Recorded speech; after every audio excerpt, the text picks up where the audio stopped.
તો ખાસ પતંગ મહોત્સવનો પ્રારંભ થઈ ચૂક્યો છે અને હાલમાં કહેવાય કે જે ભારતની સંસ્કૃતિ દર્શાવવામાં આવી, પરંતુ જેવા જર્મનીના ચાન્સેલર વડાપ્રધાન નરેન્દ્ર મોદી સ્ટેજની નજીક આવ્યા તરત જ જે જર્મન મ્યુઝિક છે, પરંતુ જે વાદ્ય હતા, જે સંગીતના વાદ્યો હતા, તે ભારતના અને જર્મનનો મ્યુઝિક જે છે તે ખાસ પ્લે કરવામાં આવ્યું હતું।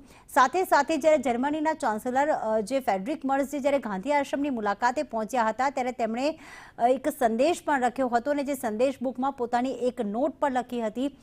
જે પણ ગાંધી આશ્રમની મુલાકાતે મહાનુભાવો આવતા હોય છે, ખાસ આ ડાયરીમાં તેમને કેવો અનુભવ થયો છે, મહાત્મા ગાંધીજી વિશે તેઓ શું વિચારે છે, અને ગુજરાતની મુલાકાતે આવીને ગાંધી આશ્રમની મુલાકાત લઈને તેમના જે સ્મરણો છે તેમણે બુકમાં લખ્યા હતા।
વૈષ્ણવજન તો તેને રે કહીએ, જે પીડ પડાઈ જાણે રે। બસ આ જ સંગીતની સાથે અત્યારે પતંગ મહોત્સવની શરૂઆત થઈ ચૂકી છે।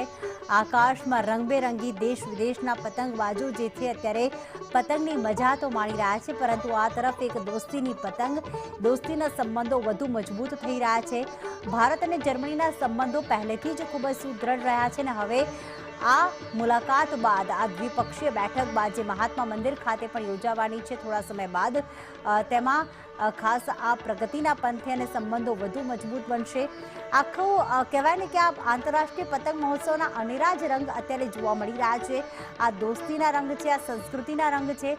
કહેવાય છે કે જ્યારે બે દેશોના કલ્ચર એટલે કે સંસ્કૃતિ મળે છે, બે દેશોના મહાનુભાવો આ રીતે એક કાર્યક્રમમાં ઉપસ્થિત રહે છે, અને એ પણ કોઈ એવો કાર્યક્રમ નથી કે જે રાજકારણ સાથે કે પછી કોઈ મહત્વની બેઠક સાથે જોડાયેલો હોય, પરંતુ આ કહેવાય ને કે પોતાની કલ્ચર બતાવવાનો, પોતાનું કલ્ચર દર્શાવવાનો, પોતાના કલ્ચરમાં એ બીજા દેશના મહાનુભાવને પણ ભાગ લેવા આમંત્રણ આપવું। અને અત્યારે આપ જોઈ રહ્યા છો કે ગુજરાતની જે સંસ્કૃતિ કહેવાય છે, ગરબા રાસ, તે પણ જર્મનીના ચાન્સેલર જે છે તે ફ્રેડરિક મર્ઝે નિહાળી હતી। આજે પૃથ્વી આકાશ સમગ્ર કહેવાય ને કે રંગોથી રંગાઈ ચૂક્યું છે। જ્યારે ઉત્તરાયણનો પર્વ ગુજરાતમાં ધામધૂમથી ઉજવવામાં આવતો હોય છે, ત્યારે એને અનુલક્ષીને જ આંતરરાષ્ટ્રીય પતંગ મહોત્સવ દર વર્ષે રિવરફ્રન્ટ ખાતે યોજાતો હોય છે। અને આજે ખાસ વડાપ્રધાન નરેન્દ્ર મોદી જ્યારે આવ્યા છે પતંગ મહોત્સવની મુલાકાત લેવા, ત્યારે આ પતંગબાજો, પતંગ રસિયાઓ માટે આ અનેરો લાહવો કહી શકાય। કારણ કે જ્યારે કોઈ દેશની સંસ્કૃતિ, જ્યારે કોઈ દેશનો ઉત્સવ, જ્યારે કોઈ દેશના સંસ્કાર અને જ્યારે કોઈ દેશનું જે આખું જે કલ્ચર છે, જે એક કહેવાય, હવે આપ આ દ્રશ્યો આપે જોશો તો વડાપ્રધાન નરેન્દ્ર મોદી જર્મનીના ચાન્સેલર પતંગ ઉડાડવાની મજા પણ માણી રહ્યા છે।